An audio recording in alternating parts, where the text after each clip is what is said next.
আমার বন্ধুগণ, এই সমাজ সংস্কারের জন্য, সুন্দর সমাজ গড়ার জন্য, রাষ্ট্র গড়ার জন্য কতজন কত তন্ত্র মন্ত্র নিয়ে আসে, বহু চেষ্টা করার জন্য বহু চেষ্টা করে তারা, বহু আন্দোলন করে তারা। কিন্তু আল্লাহর কসম করে বলি, পৃথিবীর কোন তৈরি করা আইন দিয়ে সমাজে কোনোদিন শান্তি আসতে পারে না।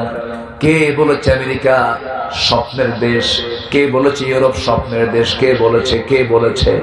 আপনি আমেরিকার খোঁজ খবর নিয়ে দেখেন, আমেরিকার একটা সিংহভাগ অংশই হলো তারা মানসিক রোগী। কি রোগী বলেন? মানসিক রোগী, মেন্টালি প্রবলেম তাদের। সুখ নাই, শান্তি নাই। পৃথিবীতে যদি কোনো সুখ দেখতে চান, শান্তি দেখতে চান, শান্তির একমাত্র জায়গা হলো কোরআনকে মেনে নেওয়া, আল্লাহর জিকির করা এবং তার সঙ্গে নিজের সম্পর্ক গড়ে তোলা। সেই ব্যক্তি হৃদয়ের দিক থেকে প্রশান্তি পায় যে বান্দা তার আল্লাহকে চিনতে পেরে তার গোলামি করতে পেরেছে। জোরে বলে